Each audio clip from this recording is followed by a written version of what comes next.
Here we go again. Back in the saddle with Jared. How you doing, brother?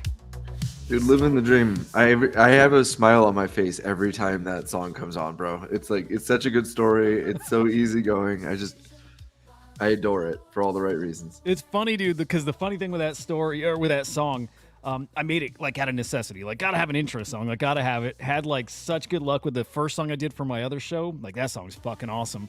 So threw this one together. I hated it at the start. Like, I hated the song, but it's like it checks the box. I got an intro song. Dude, I I love love it, it man. It's now. like it's smooth. It's just like it kind of gets like it's got the right jive, man. Your head, off Feels camera, my good. head's bopping the whole time. I'm like, That's oh it. shit, he got me again. That's it. Goddamn. We got a beanie theme song. We've got all kinds of songs at this point. It's getting stupid, but man, dude, it's so good to see you, especially with what's been going on the past week. Don't look at crypto this morning if you haven't. Like that doesn't look good. But the I art actually got space, perfect excited by time. the crypto prices today. Oh, because are you a buyer? I'm a You're buyer. you're Yeah, adding to the I bags. Well, it's funny because I'm part of Collectors Corner. There's a premium section in their Discord, and somebody asked like, "Hey, what's your sentiment?" I just felt like the chart said it was a little overheated and needed a little bit of a correction. So I'm like, I'm gonna be patient and wait for some stuff. And I think today's the day, man. Today's yeah, dude. That's it. I mean, especially with just nothing but good news the past couple of months. Okay, I say that. Okay, minus the German Bitcoin sell off, minus the Mount Gox stuff. The German Bitcoin sell off like had us conditioned for the stuff coming with Mount Gox, and it's coming and it's basically here, right? It's shit. I think we saw like it was over $3 billion moved from Mount Gox wallets Yep. to exchange wallets. I think it's Yep. closer to 5 billion, and they have right around 5 billion to go. Like so, halfway through it. Don't think it's hit the market yet, but I just seeing this here, I don't think it spooked people the way it would have if the German Bitcoin sell off didn't happen. So, in a way, kind of grateful that it did happen. The market's been slurping it up, and it's not affecting price in the downward area, which means that buyers are stepping up, which is I think very positive for the long term.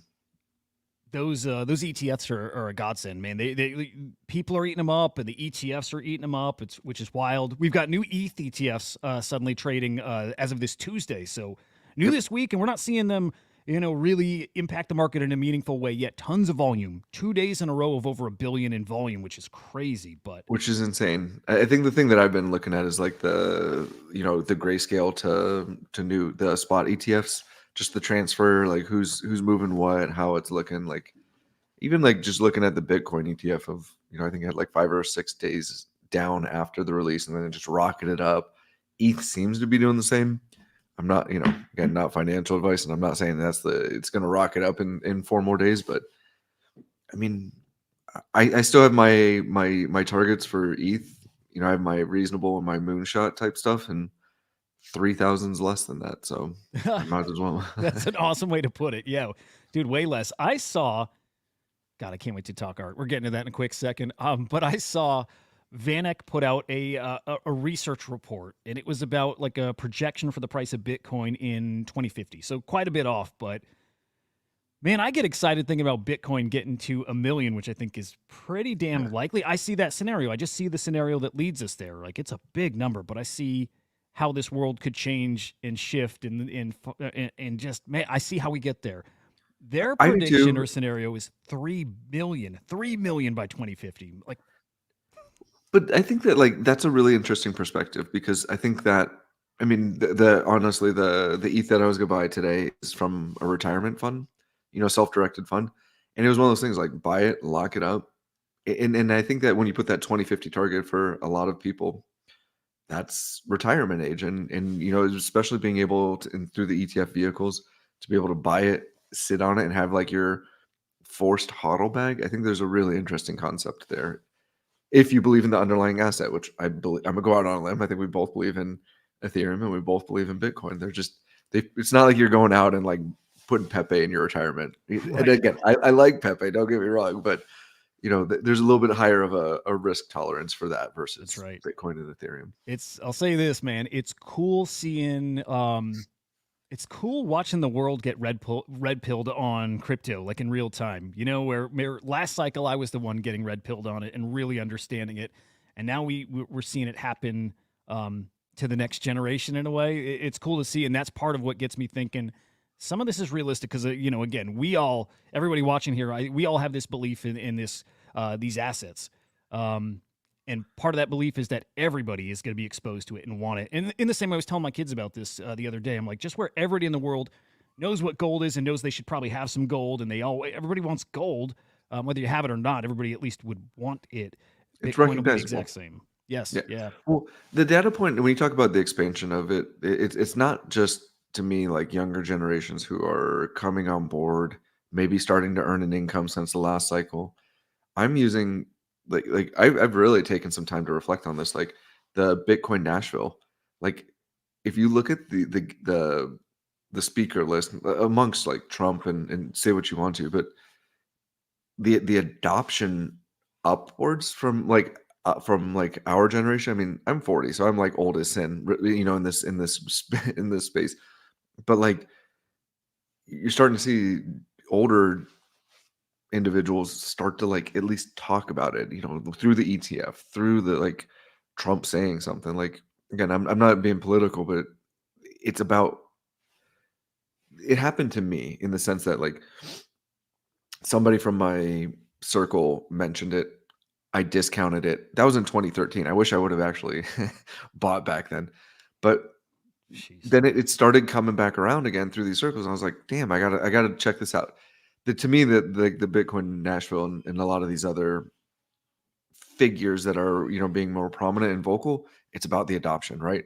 Larry Fink's talking about it. I should at least listen. Yep. Trump's talking about it. What does this mean? And I think that to me, going back to that red pill statement that you made, it's about putting an opportunity for people to investigate more on their own terms, and that's what's exciting. And again, I know a lot of people at this Bitcoin Nashville, and I didn't like. I got asked, "Are you going to be there?" And I was like, "It's a Bitcoin conference," but it's just become like again, nothing against that. It's just I didn't think it was going to be like this hub, Right. and it's proving out to be this like really incredible meeting of Web3 people. So now I'm mad I'm not there. I'm with you, man. I love how this space is growing where we were so siloed on our chains. It was the ETH people and it was the Solana people, and then when Bitcoin stuff started popping up, it was the Bitcoin people. It's really all becoming this giant melting pot. It's all one and the same. It is just you are crypto people. And crypto is even meaning more than just crypto. It is meaning NFTs. And I love this that came out of this week too. It's Van Eck rocking the pudgy penguin. It's Luca Nets tweeting that penguins are going to be the mascot of crypto. It's all the same thing. So if you're in NFTs, you are in crypto. It's all the same thing. And again, it doesn't matter what chain. It's just you're part of this damn space. And you go to stuff like this. Doesn't matter what chain you maybe prefer. What's your favorite chain? It's all happening here. This is giving me like VCon vibes, honestly. It's this really cool like techie thing. There is the collectible stuff. It's finance. It's just like this is a very professional version of the things we've seen out there, like NFT NYC and those kind of events. This feels like a different level. I don't want to say a step up because that would be insulting to the NFT conferences, but this is a little different. I don't think I would go out and say it's a step up. Like I was impressed. I mean, you have this live stream. You have like, I mean, even the decor. I saw this like big, window facade, and it had a big Bitcoin with a 24. I mean, Yeah. they're spending money to do it right, and I think it brings a level of professionalism. And whether conscious or subconscious, it validates kind of the approach into this marketplace. I mean, there you go. I mean, that's brilliant marketing, It's right? a Like, I mean, good it looking costs money. conference. Yeah. It costs money to do that, but yet it's like it's iconic. I mean, look at that how they frame that. I mean, it's brilliant at the end of the day. So I don't know, and I think like in Nashville, a very up and coming place. It's very welcoming. It's young, but it's also established. I mean, it's got a lot of old money there from different industries. So I don't know. It's very encouraging to me. Yeah, and I love right down the road. It's the Inscribed Nashville event, so you get the DGen part of it too. This makes my heart so happy seeing it. It's just crazy and it's just fun, and I love this space so damn much. So a lot of fun out there, man. I wish I was there. Both my brothers are there, right? My younger brother Henry the Great, my older brother Tickle Snarf. A lot of my friends are out there too. Damn it, dude! I really wish I was there, just like you, Jared. I got a text from somebody like at midnight my time. So I mean, it had to have been like 1 or 2 a.m. from somebody over there, and I'm like, dude. I'm like, I was like jealous. I was like, man, I want to be out. It sounds like a ton of fun. It does. I'm gonna put up. Damn it, where'd I put that link? Did I lose? I kind of want to check into the Bitcoin Nashville live stream throughout the day. How did I lose that link already? Whatever. They had some technical issues this morning. It was like some audio issues, and it was all fucked. You couldn't hear anything. But they just started it, so that's what we saw a moment ago. But I love that they're streaming it, man. I never get to. I've never been to the other conferences. VCon's the only one I went to, like period, out of every conference. But I never get to see any of it. Nothing. There was a live stream at I think one of Beeple's event, and that was my first time getting a glimpse at the fun part of these conferences. I love that they're streaming this, and I hope it's the whole thing. I kind of feel like it's gonna be. Yeah, I love how they're leaning into it because I mean, there's a cost to be there, right? Like in person and have a ticket, but being able to like participate on your own terms, and I think it even kind of in some weird way. I mean, I know live streaming is not new, so I'm not like claiming that this is revolutionary, but it is kind of like embracing that Web3 culture of like eradicating barriers and allowing participation by all. And it's cool. I'm really enthusiastic about this. I think it's a data point. Do I think it's like the tipping point? No. Do I think it's a catalyst for something? Who knows? I think it's just a sign, as you're talking about, like whether it's pudgy penguins on the ETF, commercials, or I don't know. Like there's people who are stepping up. There's people who are listening, and this is what we all want. It's adoption, and it's just now. I wish it would have been adopted like at a faster pace, but similar to me, like it takes time for people to be open up to it, and I think that this just legitimizes it all along the way. So Man. it's a data point, right? And I'm really liking it. I'm digging it. I'm really really digging what they're doing. Dude, truly like enjoying the ride. And the longer it takes, the better for us. And also, man, it's so funny seeing what feels like a really professional conference and then seeing people like in masks. This is the future. I fucking love this, right? Like the more this grows and evolves, it's going to be like AI characters, and it's going to be us wearing AR masks, and it's going to be us wearing full on like face masks. Like it's just we're different. We're different, and this is the direction everything is heading. I love it. I'll have to send Love it, you the man. picture. Somebody sent me a picture. There's, I guess, like it was like register now to buy, and it was like this, like like Trump had his shoes, but it was like this Bitcoin shoe, and I was like dying because I was like, I would never wear those, not because I think they're ugly, just because it would scream rob me. Yeah. Yep. I was like, well, please stay away from these, man. That's hilarious. All right, I have now to art. There is a way to tie art into Bitcoin here today, which is I think an interesting part of the conversation. But to start, this is the perfect starting point for art with you here, especially. This is the biggest drop on my radar. Period. Across PFPs and art, doesn't matter any chain. It is your drop with Delta Sauce, which we now have the date here on August 8th. Man, this is really exciting. Really, really exciting. It's a gorgeous collection. What can you share with us about this? You've already shared plenty over the past couple of weeks, but it's getting so much closer. Yeah. What I'll share is we're going to be in LA the VCon dates, essentially August 9th through 11th. So we're going to be doing some IRL stuff, some private, some public. So if you're in LA, hit us up, follow us, look for it. But the one thing two things, there's going to be a podcast that we did where we go a deep dive into the meaning behind the collection. That's going to release probably next Monday. So if you have any interest in the collection and you can spare an hour of your time or just listen while you're working out or putting the kids down, whatever it is, I'd really encourage a listen. Delta gets super vulnerable on a couple moments, but he really talks about the collection and what it means to him. And the punchline here, and he gets into it here, but the punchline is, this is a collection that was reminiscent for him when he referenced a grocery store here, but when he was in Walgreens, like his mom would go, grocery shopping, and he just perused through magazines, and these are like magazines from his that inspire him, but we go into like the thoughtfulness behind it, like where he got his inspiration. Each piece, just like a periodical, comes with like a month and date, and we get into like why certain things. Like there was one that was oh God, what was the issue?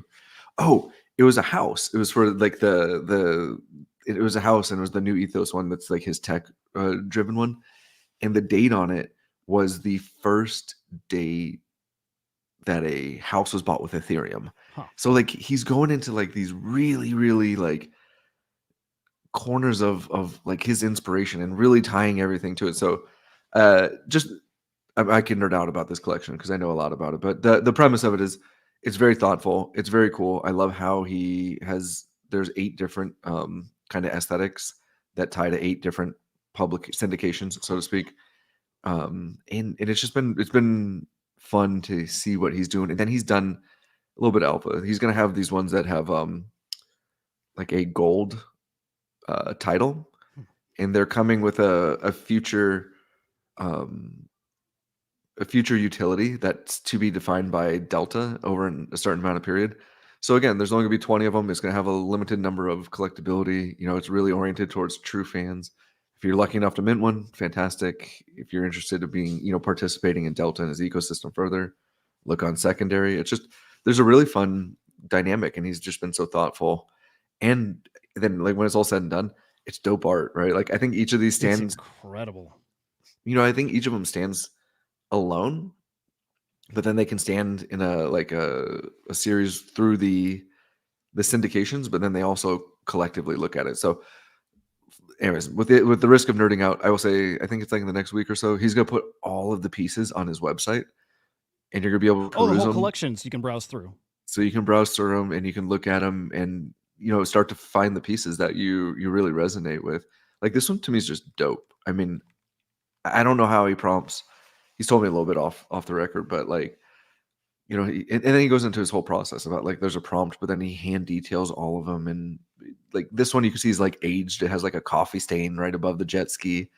Like he's damn, I didn't notice that. I'm looking through these trying to pick out what magazine covers I think they're inspired by, or at least like what's the like publication, right? Well, I'll put a little bit of a teaser out there in the podcast. He references every single one. Oh, so, good. That's cool. Yeah, you'll be able to like, and it's so fun, man. But yeah, it's a really great collection. I think he's a younger artist, but man, I think I'm very, very bullish on his trajectory. That's so funny because so many of these artists are old souls, so I don't always the age doesn't always come across when I see the work. Sometimes it's so mature, I wouldn't expect him to be a younger guy here. Exactly. What do you guys see as far as what magazines do you see inspiration from here? I'm curious because I'm looking, and maybe this is because when I'd go to the store, it was the comic rack I was normally hitting up and looking through. But some of these look very comic inspired too. So. Well, I referenced it. It was like some of the ones that he references I didn't partake in, which is fine. Like one of them is National Geographic. You can figure it out. Everybody's had it, right? But for me, I was in like the Wizard, right? Like which was like the comic periodical and Beckett. I was into collectibles early on, and like those were my baseline. So I wonder it's if cool. he has a Mad Magazine inspired one. That was the one that always caught my eye in the magazine stands. He does. Oh, no shit. Okay. Yeah. This is gonna be a lot of fun to browse through. You said in a week this goes live to preview? It should be less than a week, but I'll say a weekish. And that was kind of the thing is like because he's working with his like designer to like put it so like it's like browsing a periodical, like going to the actual store, so you could browse the collection in a format that like feels like you're actually looking at magazines. So I should say the collection is called Issues, and it's not only it's a double entendre, right? Like it's issues, like obviously an issue of a magazine, but it's also like you can see right here, like there's like mimetic stuff, but it's issues in his space, in his life. Like there's a lot of underlying the future. There's a lot of kind of just that insinuation of being able to create the memory, the story of your own as you browse the collection. It's clever. Yeah, I really, really love it. Love the look of these. I love the story. Can't wait to hear more about what's behind him. So remind me again, when is that interview dropping? Monday?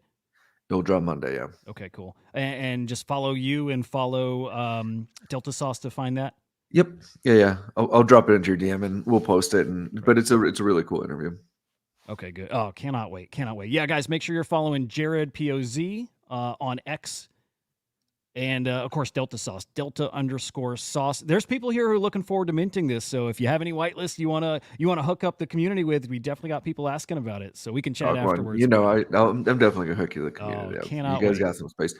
And then even if Hudah doesn't hook you up, hit me up in the DMs. I have some discretionary stuff. I'm just grateful to be here and that people even want to listen to this or listen to me. So oh yeah, dude, people I have some it. discretionary stuff. Like hit me up and we'll figure something out. That's awesome. Timing is perfect to this, honestly.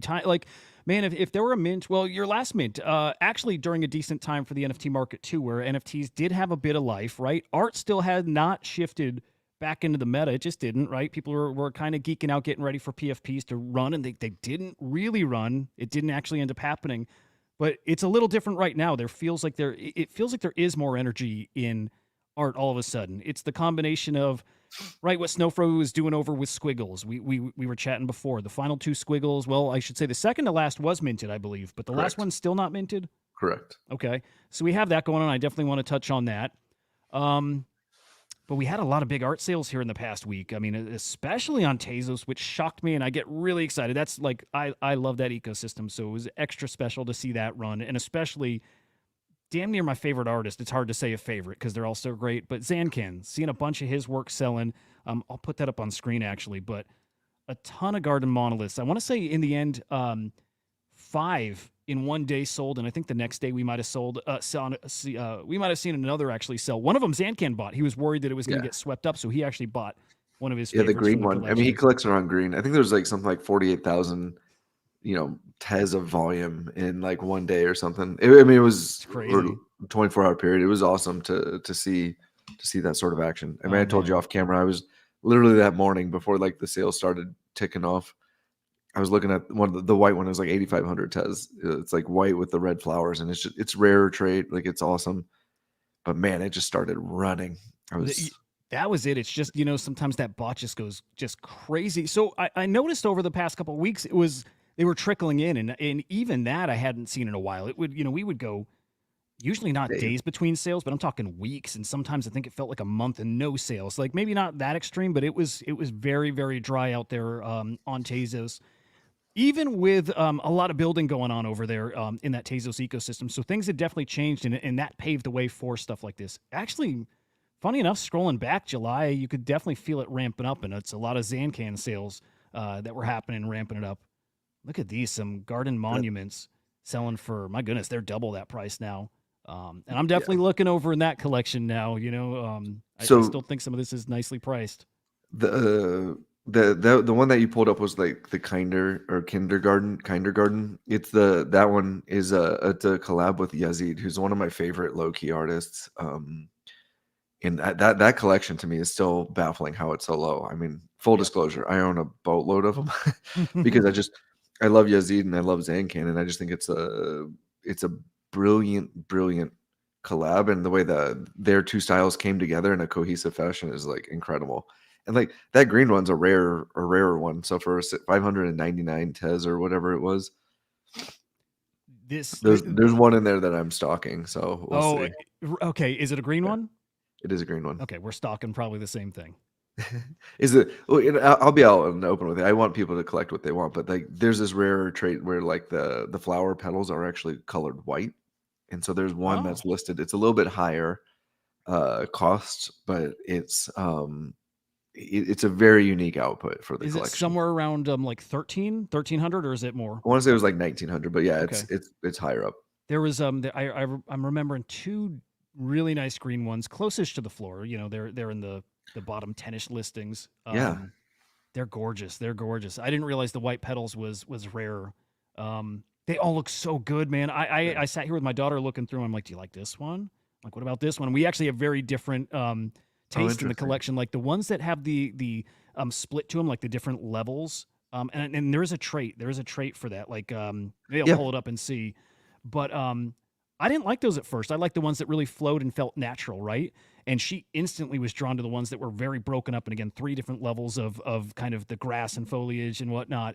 yep. And she loved those right away. That's what she zeroed in on. So just love It's how funny you say this that because I like those also, but it was they're rare. They're like, so again, it's you start to get to like the 1 2 levels, they're pretty common, but you get into the 3 and 4 levels and they get like really really rare.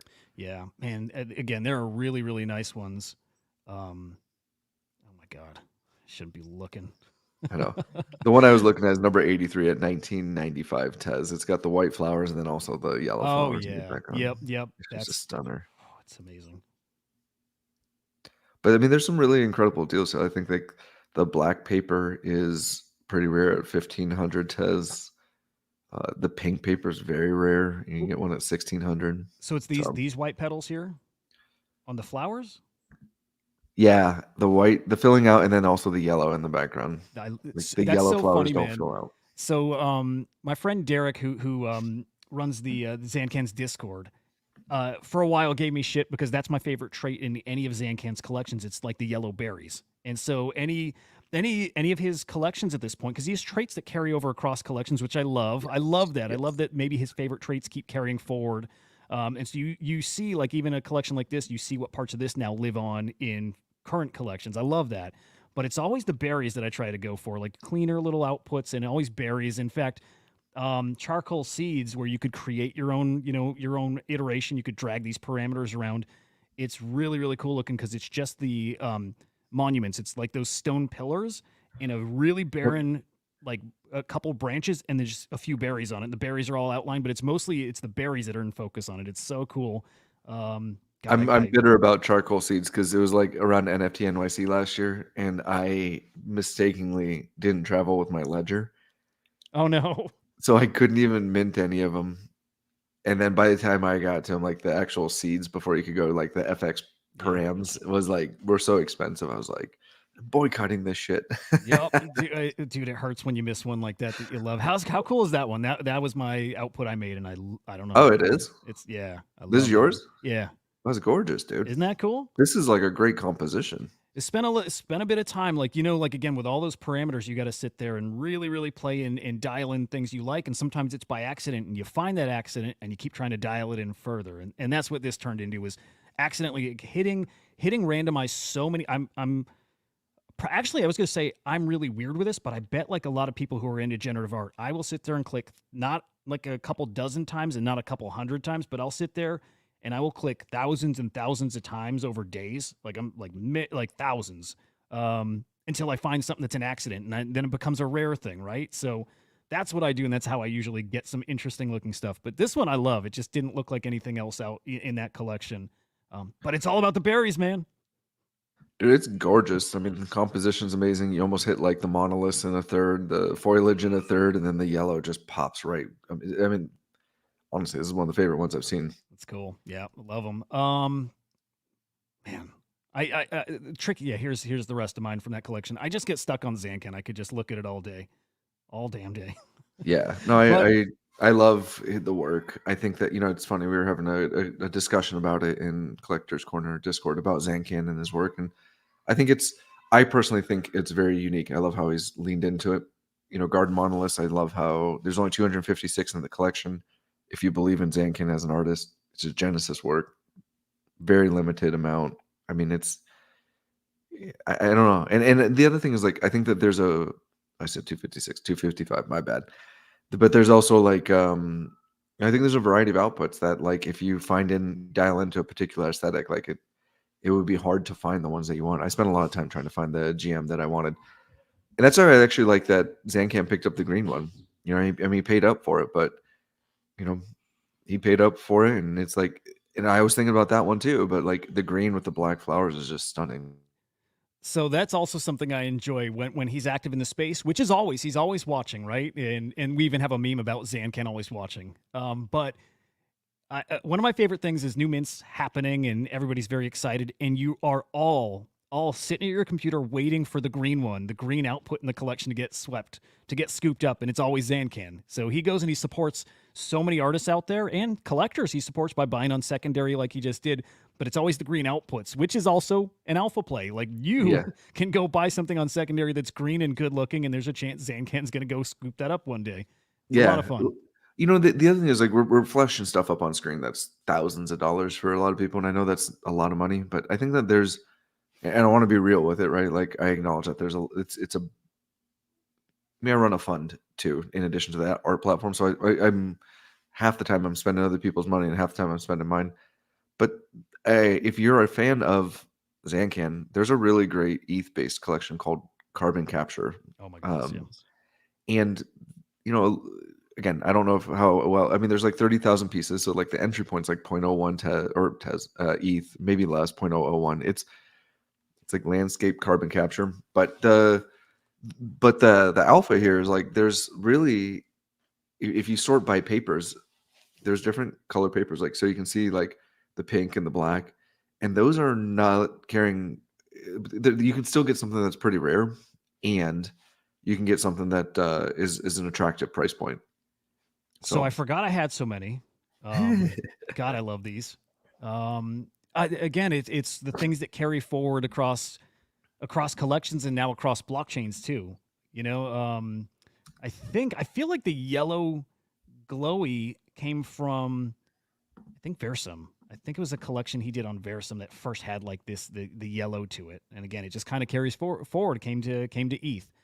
It's possible it came on an earlier collection too, but again, I love it. Yeah, this was one of the most accessible collections, and this was head turning when it happened. It was at the time, I think it was the largest long form generative collection ever minted. Again, yeah, I know it blew him away. It went from a couple hundred minted and then a few thousand. It just wouldn't stop, and it ended up getting to I feel like it was 12,000 was like the end number. It was huge, and then he even won you're up right. that. There it is, 11.4K, 11402. massive at the time, especially for an ETH collection.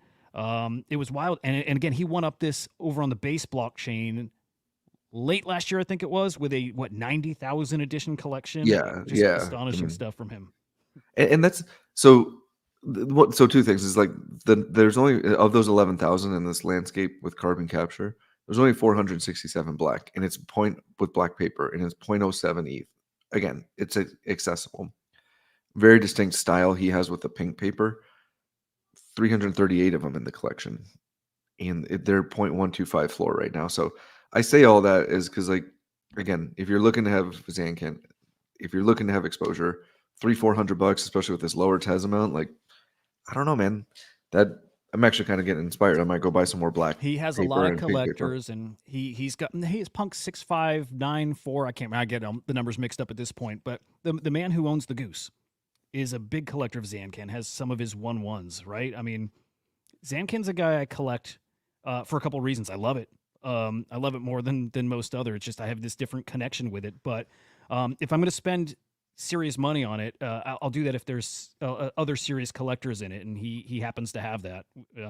Also, he's the top selling artist on Tezos. He's a special By guy. far, by Special far. guy here. Yeah. And I will say this is probably a good segue into the two personalities, and you're starting to see common themes in the last squiggle. But I will say here's the transition, right? Zancan, you can see you have a garden monolith, 255 pieces, super expensive, and then you scale out. Like there's different. What I've loved about Zancan is like there's different levels of accessibility on different chains to his art, and I think that that's like also so he's very inclusive with his art.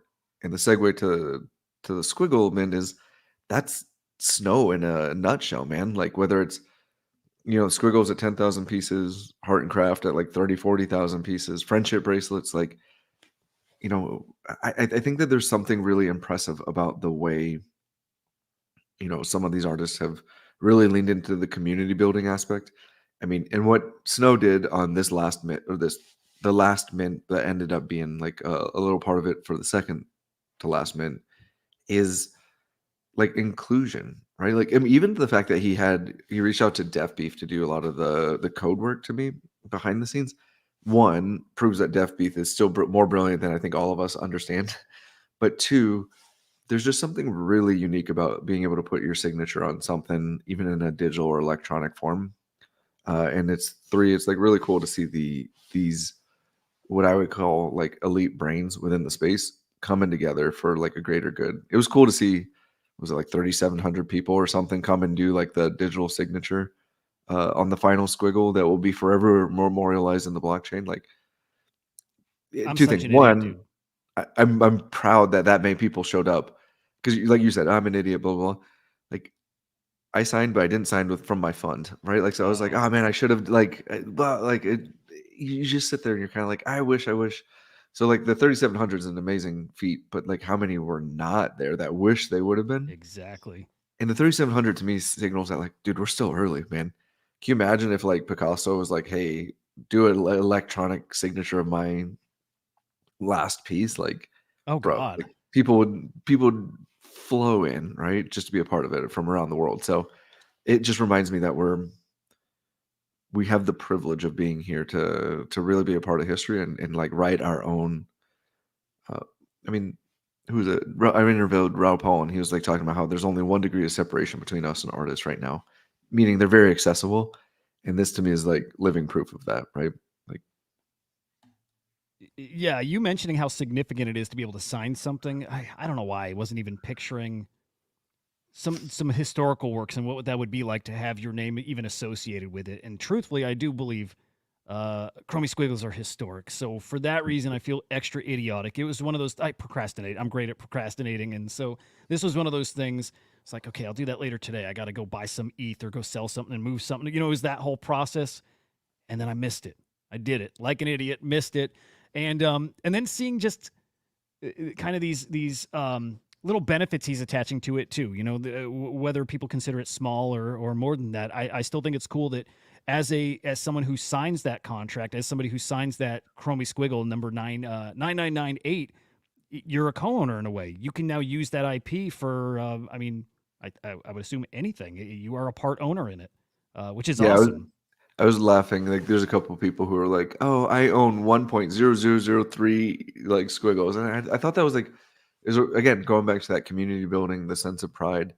Like, and again, even like it was a cool way to participate too. Because let's call it spade a spade. Like a squiggle right now is 10,000, 11, $15,000. Like this shit ain't cheap. So like being able to like have your mark and be able to participate in a in a meaningful way, I think is special. I mean, the last one's gonna get minted to LACMA. It's public, right? I just see this world where like all 3,700 names or addresses we printed on the background behind it. There's like it allows for like this really, really creative display opportunity. So I don't know. It's really cool. Yeah, I have a feeling we're going to hear about this again. Like it's a cool story, it's a cool narrative, but also it is a historic collection, and now that piece is so memorable. Like there's different pieces in the collection that just kind of take on a life of their own. It might be because it's a rare output. It could be because something cool happened just to that piece, even if it's not rare. Now this one has its own story. It does, and it's a really great story. So this immediately becomes one of the icons of the collection.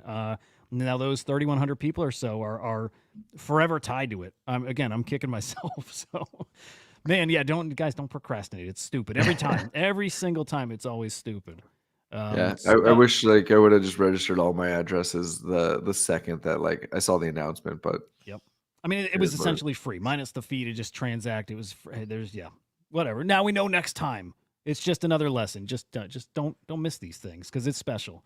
yeah. I mean, I liked it because it was a cool way to participate, right? And going back to that inclusion, it's just I don't know. It's like Snow to me is he continually tries to like one up the game for inclusion and participation, right? Like he doesn't have to do this.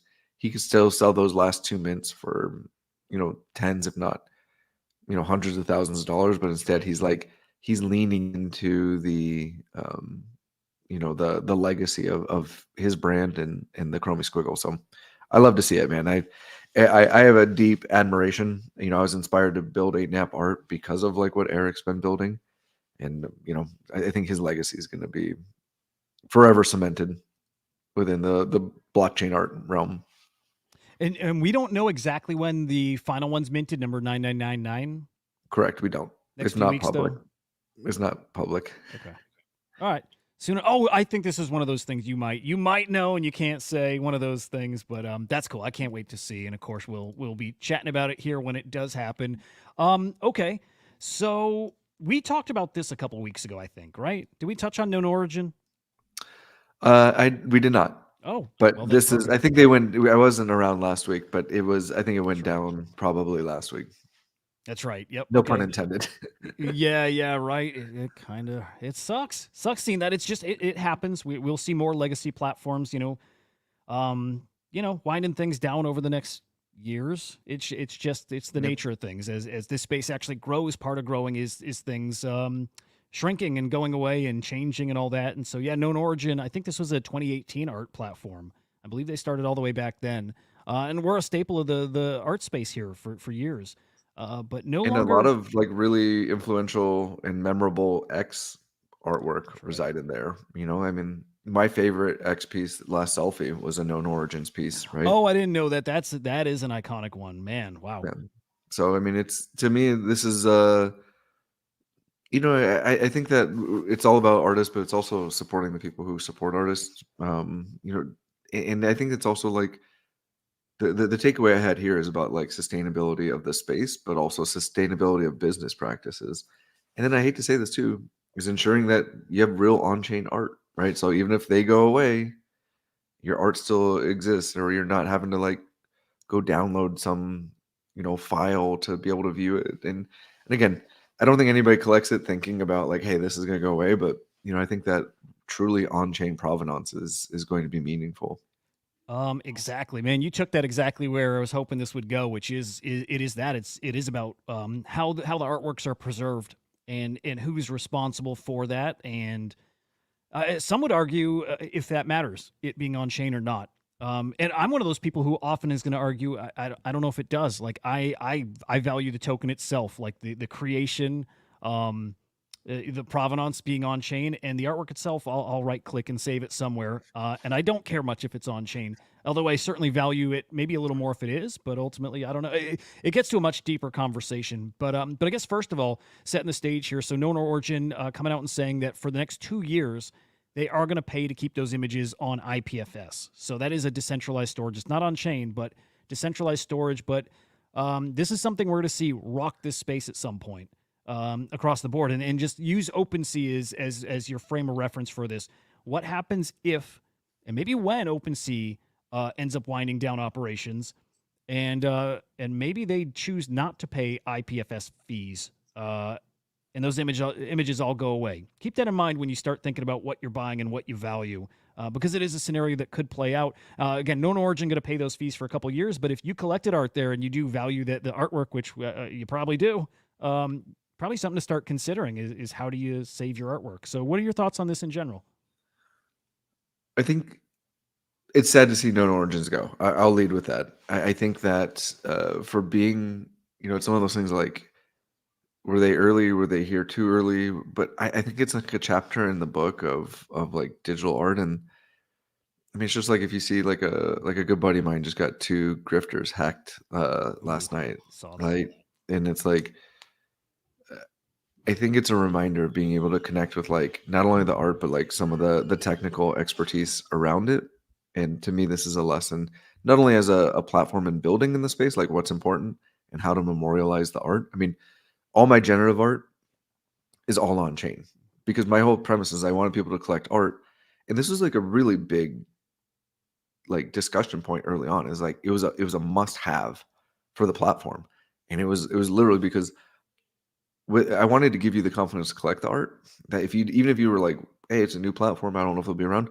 Damn it, your art's going to be there, right? And that's important to me. Is like regardless of whether or not I'm successful, which just for the record, I'm planning on being successful. Like it's like I want you to enjoy your art, and I think that like this to me is if you take away a lot of the sadness and the kind of like the disappearance of a legacy place, it's a reminder of like, hey, we should be asking the technical questions. We should be asking like, is on chain, in chain? Like, I know, and again, I joke about moonbirds a lot, but it's like, is it important?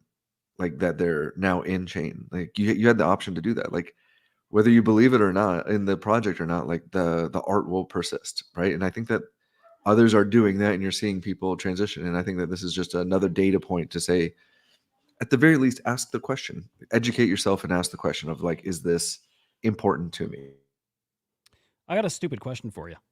Is generative art, because I notice more often than not, I feel like generative art is on chain. Is that because maybe that genre and the artists that create generative art, maybe they decide to put it on chain, or is it the code that's stored on chain? Like I will say again, it might be a most of it, stupid you'd be question. surprised, most of it's not on Oh, chain. really? Yeah. Okay. Huh.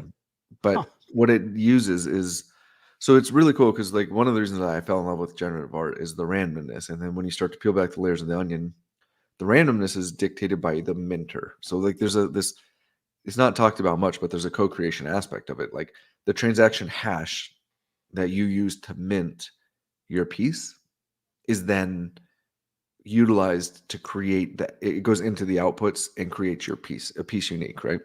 Now, kind of similarly, like because all of that data is on the chain, you can go back and retrieve it and then recreate your image. My point is that so in that sense, you're right that a lot of it's on chain. The actual image itself is not on chain. So like that's kind of where I think that at least we're pivoting to stuff goes on chain. So is that similar to like an Avastar? Like, and I'm hoping I remember this correctly. I feel like an Avastar, it's the code's on chain, and also is that like a CryptoPunk?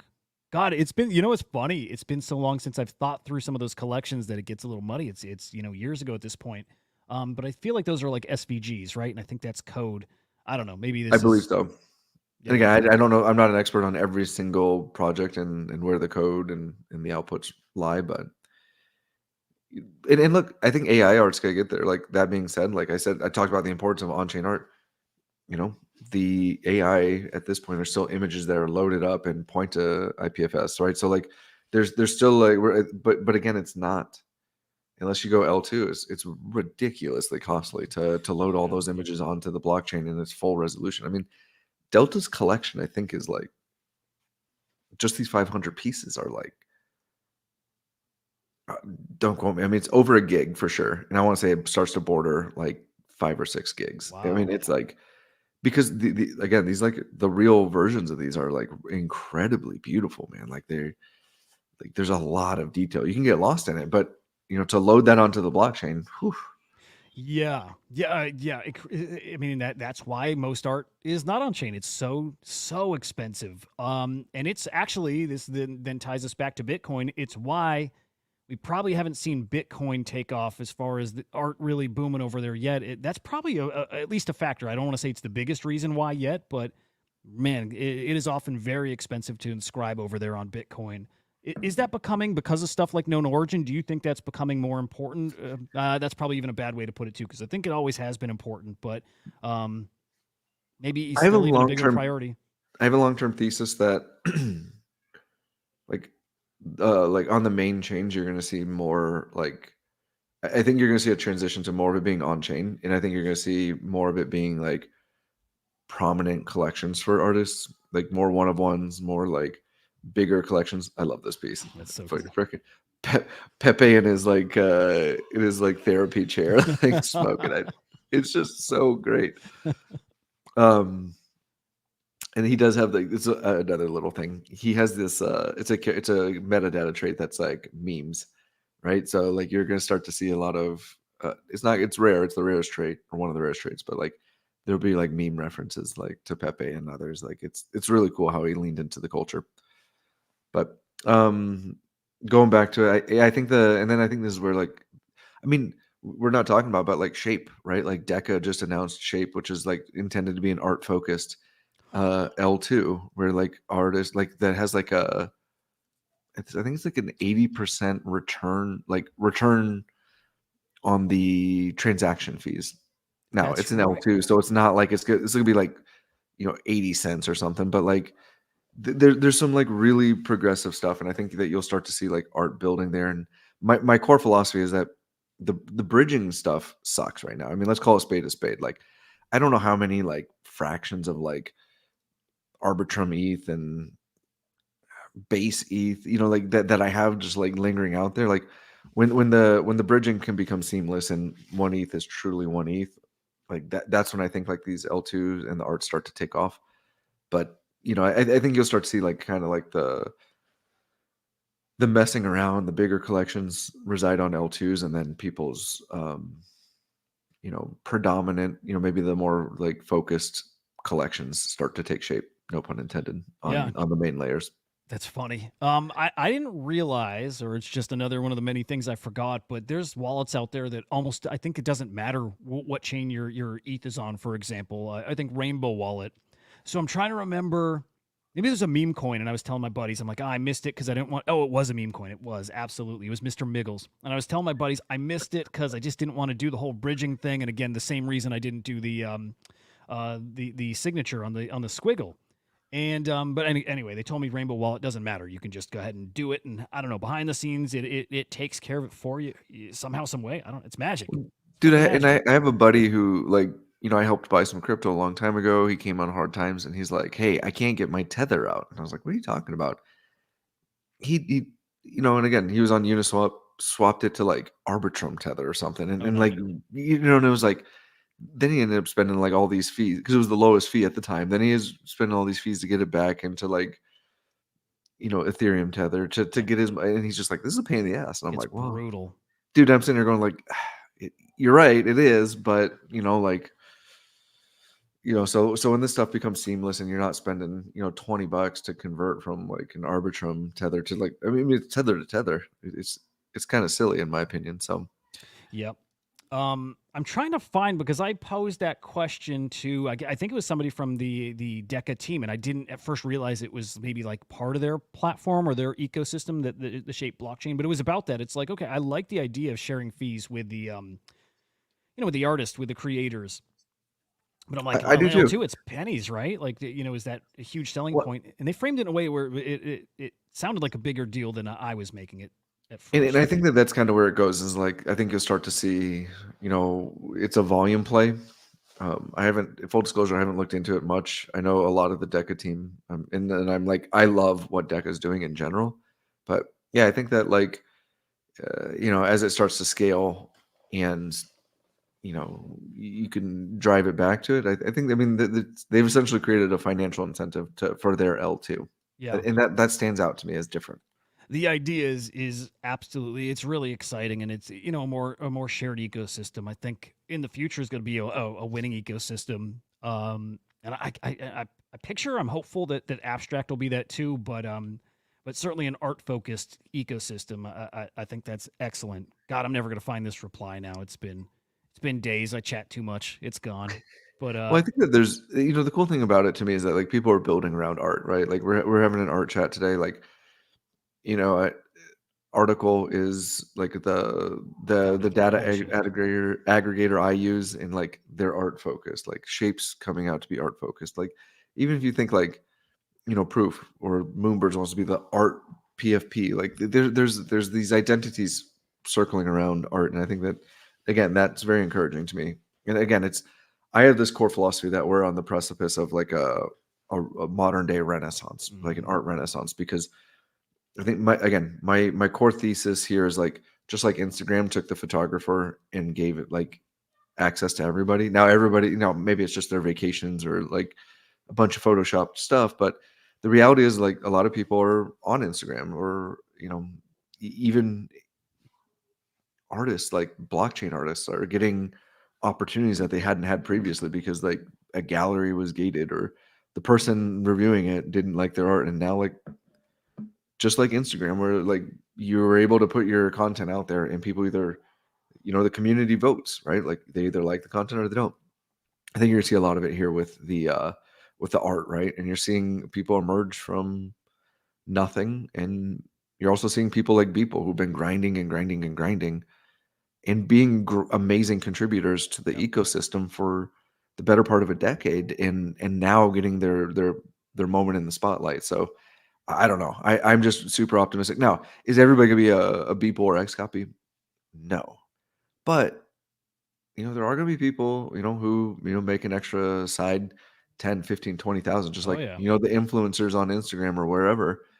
And that, you know what? And that's real money, man. That's a better vacation. That's better Yep. Christmas presents for your kids. Like, And I'd say this space rewards hard work. And if you yeah. put in hard work and you're dedicated to a craft, I think that could be you. There's this phenomenon with people. Okay, often enough, you see people make a lot of money, and your opinion of them changes. It's just this weird, like, kind of human nature thing. Something about it becomes a little less appealing. And I couldn't elaborate on it anymore. I just know that's a thing that happens. Except with people. I fucking love it, and I'm rooting for that guy to sell another piece for 69 million, or 690 million would be even better. Like, I'm rooting for that guy to make as much as possible because I love seeing a guy like that who has dedicated 14 years, 15 years of everydays, whatever. It's insane, and is so good to the space and builds this space up and builds up other artists. That guy could not be happier for. So it's great He's a seeing. good dude in general, but then again, like he's also like, he's got his studio in Charleston.